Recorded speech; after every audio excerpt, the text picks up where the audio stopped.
Coucou amis Sagittaires, bienvenue sur ma chaîne, bienvenue pour cette guidance sentimentale pour le mois d'avril. Donc vous êtes concernés signe lunaire, signe solaire, ascendant Sagittaire.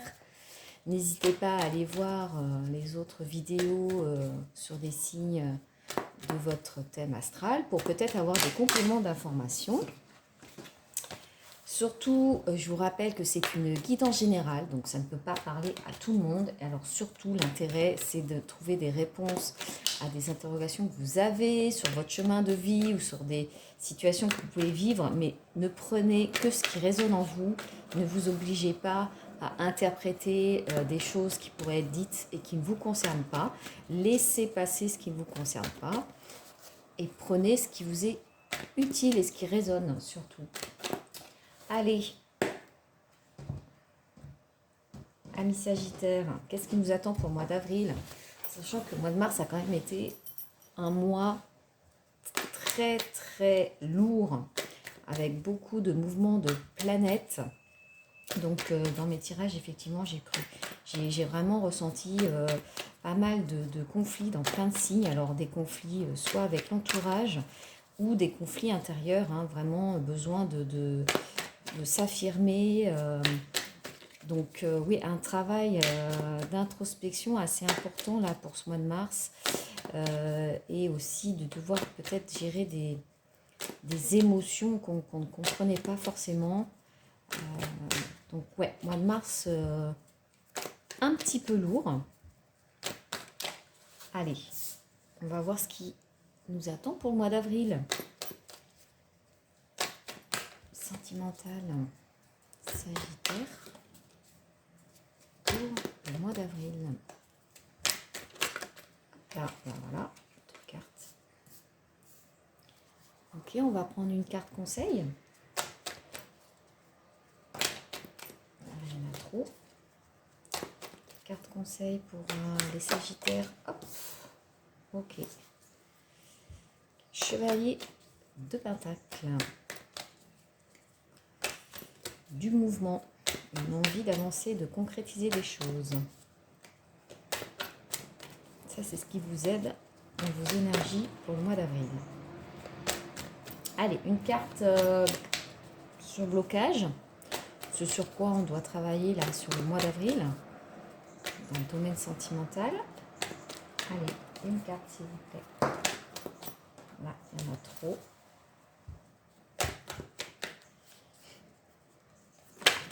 Ouh là là, alors celle-là s'était retournée, donc je la prends. Hop.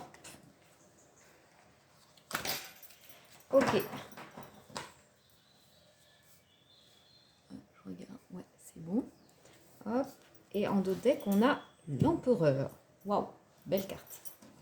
Alors, ok, 7 de pentacle, 2 d'épée, 7 d'épée.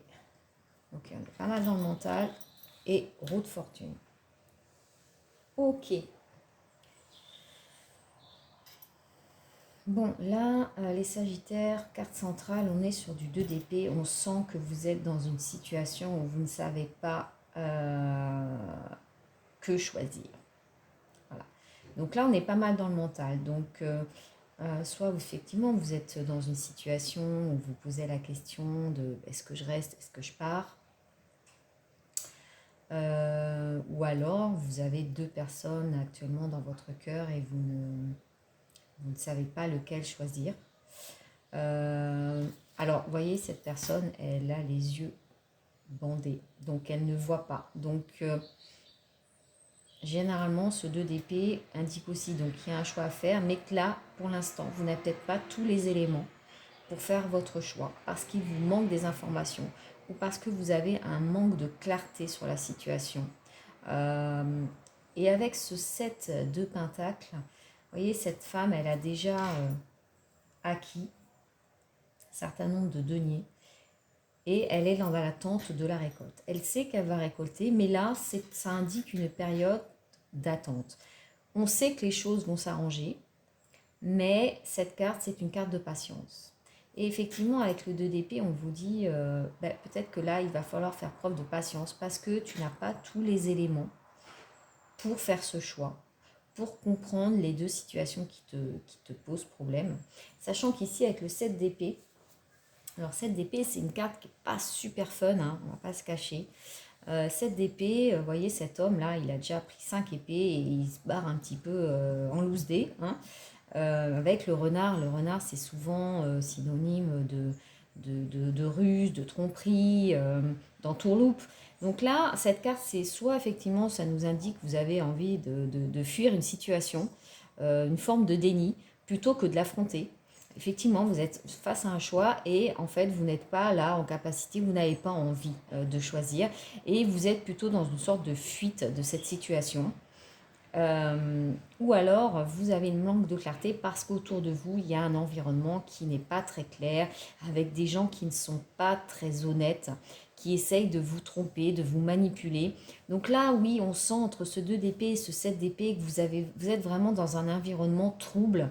Hein, la lune c'est toujours synonyme d'illusion, de choses qui ne sont pas claires. Donc là effectivement avec cette 7 de pentacle, on vous dit plutôt de rester dans la patience, que oui, les choses vont finir par s'arranger, mais qu'il y a peut-être encore des éléments qui vous manquent pour choisir ou pour décider, voilà, face à une situation. Et qui vous prend bien la tête quand même. Hein. Donc là, avec ce cavalier de pentacle, en énergie conseil, bon, on sent que oui, vous avez envie que les choses bougent, quoi. Hein. Le cavalier de denier, c'est quelqu'un qui est courageux, mais qui bouge lentement. Hein. Donc en carte de conseil, c'est oui, ok, vous avez envie d'avancer, mais avancez prudemment, lentement, méthodiquement. Voilà. Vous allez récolter les fruits de vos efforts, mais ça va être lent. Mais en tout cas, vous avez cette énergie du cavalier qui a envie de faire avancer les choses, tout en prenant son temps, en étant assez pragmatique. Donc ça, c'est plutôt une bonne chose. Et puis, cette roue de fortune en blocage, la roue de fortune, bon, c'est, voilà, on lance la roue, on s'en remet au hasard. Et là, effectivement, il y a peut-être un besoin de contrôle. On veut contrôler la situation, on ne veut pas lâcher prise peut-être sur quelque chose ou quelqu'un. On veut comprendre. Et là, clairement, on voit que ça vous met dans l'embarras parce que justement, on voit avec cette carte que vous ne comprenez pas, vous n'avez pas tous les éléments, vous ne voyez pas clairement la situation. Et donc, cette roue de fortune en blocage, eh bien, effectivement, elle vient indiquer que vous avez vous avez un besoin de contrôle, vous n'arrivez pas à lâcher prise. Et justement, c'est peut-être ça la principale difficulté, c'est que justement, vous ne lâchez pas prise. Voilà, on est son propre blocage finalement. Comme on ne veut pas lâcher prise et qu'on veut absolument soit prendre une décision alors qu'on n'a pas tous les éléments pour la prendre, on se met en situation de blocage, ça nous crée du stress et finalement on se dit bon bah peut-être que je laisse tomber et puis je veux pas voir et puis bah voilà je prends une décision comme ça qui ne sera pas forcément la bonne en tout cas. Et puis avec cet empereur en dos de deck, bah, l'empereur, vous voyez, c'est la connaissance, hein, c'est quelqu'un qui est aligné, hein, c'est une sorte de mentor. Alors est-ce que dans vos énergies, alors, vous voyez, on a la mort derrière, hein, donc on sent qu'il y a une transformation en cours là, il y a quelque chose qui va peut-être s'arrêter pour mieux redémarrer. Hein. La mort, c'est jamais quelque chose qui s'arrête forcément, ça peut être quelque chose qui se transforme. En tout cas, il y a un besoin de lâcher peut-être certains mécanismes, hein, parce que la roue de fortune, c'est aussi tourner en rond dans des croyances, dans des fonctionnements répétitifs. C'est aussi ça. Donc peut-être que là, on tourne en rond, là, dans une situation parce qu'on ne veut pas lâcher prise, on ne veut pas se laisser porter peut-être par les événements. On veut comprendre.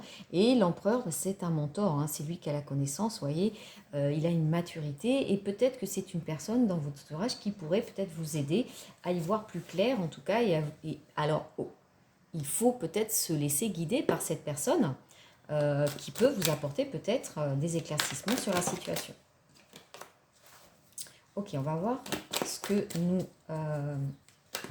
donne comme information le Light Steer Tarot. Allez, je vais faire une coupe. Hop. Bon, on sent quand même que là, il y a quand même quelque chose qui vous malmène un peu.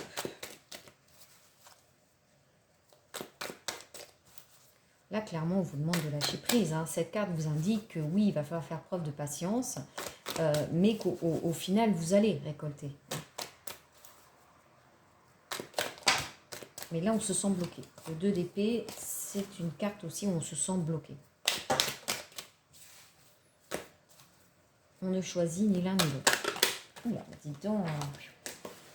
Hop. Allez, on va prendre 2 cartes. Bon, là, il y en a 3. J'en ai trop. Je ne les prends pas.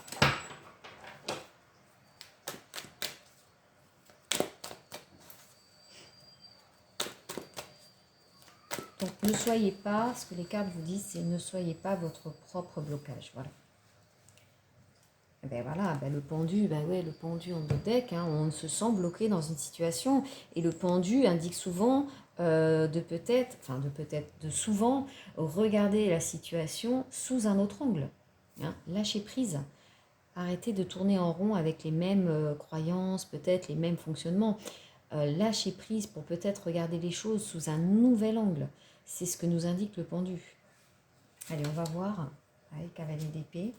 Et ouais, non, mais incroyable, incroyable. Moi, je suis toujours 2 d'épée et roi d'épée. Ok, là, on est clairement, là, on est dans de l'épée pure et dure.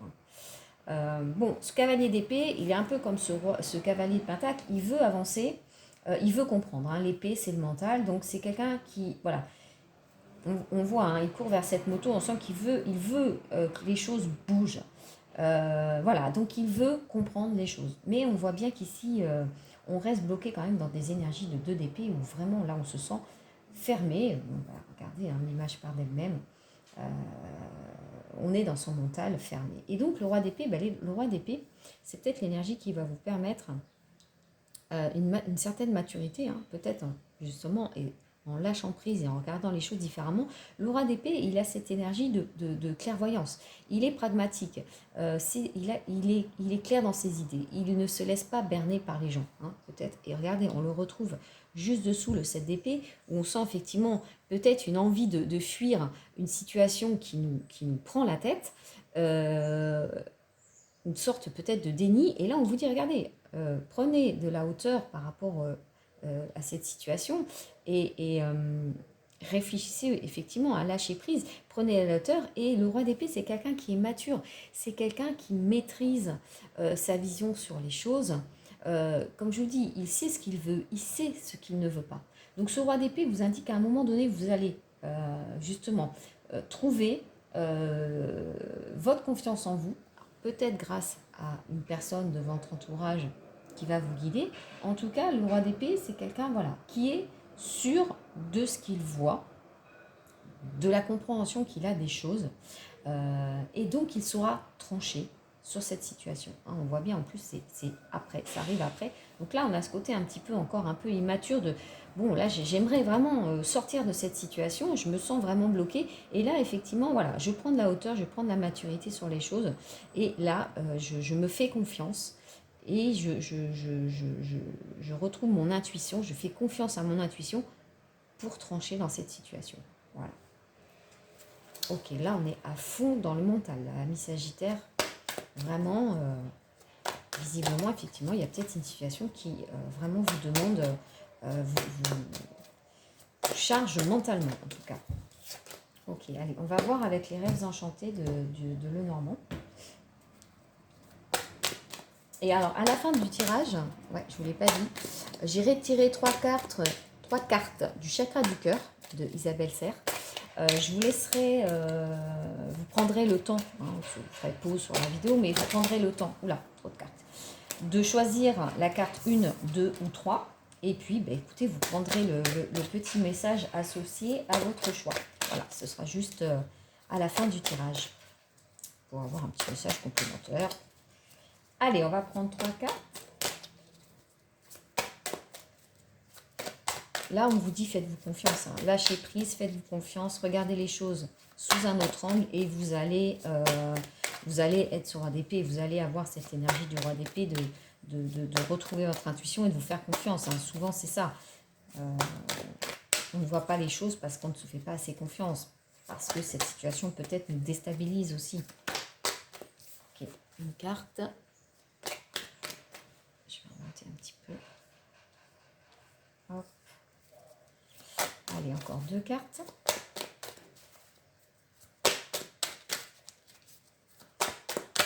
Ouais, cette roue de fortune vous dit vraiment, ne soyez pas votre propre blocage. Hein.